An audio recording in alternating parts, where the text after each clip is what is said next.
meus queridos, para concluir a aula de hoje, eu trouxe as atividades para a gente debater e corrigir. Vamos lá? Primeiro, era para pesquisar e transcrever o significado da palavra cabresto. Cabresto é uma espécie de arreio, né, feito de corda ou couro, que eles encaixavam na cabeça do animal, e assim eles controlavam a marcha, como esses animais iam andando, direcionando, né? Já relacionando com a política, com as eleições naquele momento. Então, de acordo com a charge, como político se refere ao leitor? A um burro, a um animal que está sendo conduzido por esses senhores, né? Por esses coronéis. Certo?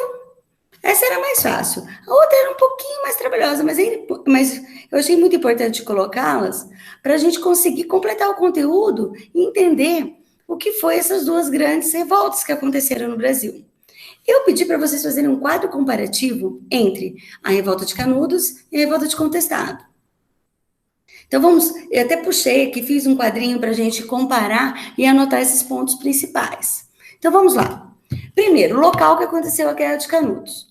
Foi na Bahia. Já o Contestado aconteceu entre a divisa de Paraná e Santa Catarina.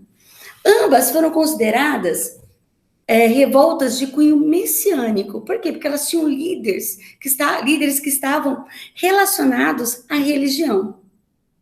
No caso de Canudos, era Antônio Conselheiro, e no caso de Contestado, o monge José Maria. Quais foram os fatores que levaram, né, à Guerra de Canudos? No fim do século XIX, o Nordeste brasileiro estava passando por uma grave crise econômica e social.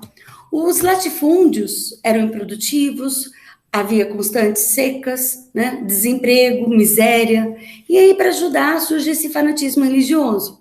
Os grandes proprietários de terras detinham grande controle do poder político e econômico da região. Então, os coronéis eram donos de toda a terra e controlavam tudo.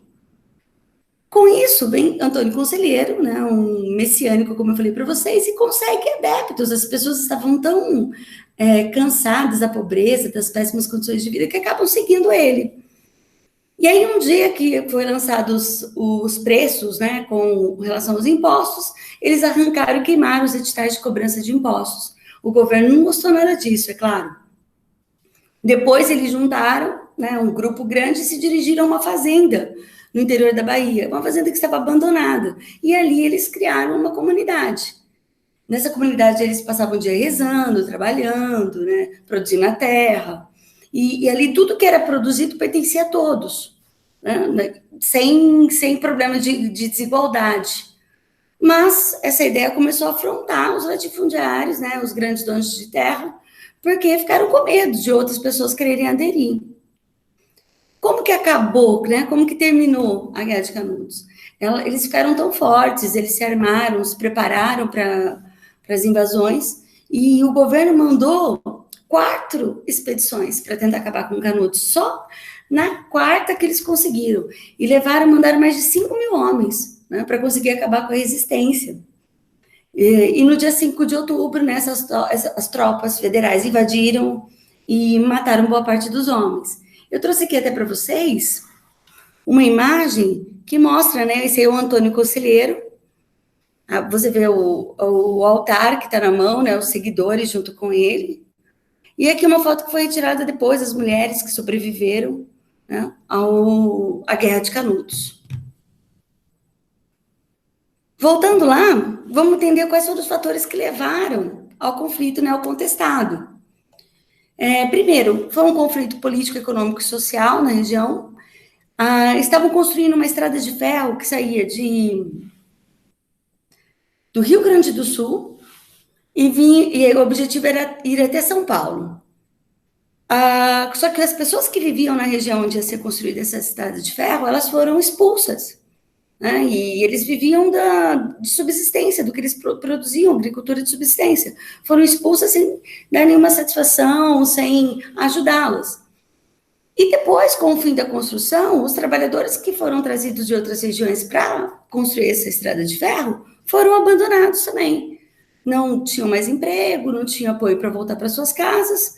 E aí, nesse momento de desespero, né, descontentamento com os dois, eles vão se unir com os moradores locais e vão começar a fazer um movimento junto, e desse grupo vai ter mais um líder messiânico, né, que é o monge José Maria. Claro que o governo não vai gostar dessas atitudes e vai começar a mandar tropas para acabar com essa rebelião. No primeiro confronto, o monge vai ser morto, e aí gera realmente uma guerra civil. Eles ficam indignados com a atitude do Estado e vai para cima deles, né? Como resposta, o governo vai mandar mais tropas, né, fortemente armadas, e depois de muitos conflitos e muitas mortes, né, os líderes foram aprisionados e alguns foram mortos em 1916, para marcar o final dessas disputas, que ainda rolava numa região que estava sendo dividida, não sabia se pertencia ao Paraná ou Santa Catarina. Foi estabelecido um documento que limitou, né, os estados e os territórios que seriam pertencentes, a partir daquele momento, a Santa Catarina, e o território que seria pertencente ao estado do Paraná. Eu trouxe uma imagem aqui dos grupos, né, que estavam lutando, seriam os vaquianos, que era a milícia armada, vai ser composta tanto pelos funcionários, né, esses funcionários da Estrada de Ferro, e os moradores da região. Espero que vocês tenham gostado e compreendido a importância dessa nova era, né, dessa nova história do Brasil a partir da República. Eu sei que muitas vezes a gente não era o que a gente esperava, começa com fraudes, né, disputa de poder entre dois grupos, não foi tão democrática assim, mas é o início, né? Era o início de grandes mudanças que iriam acontecer. Um abraço a todos e até a próxima.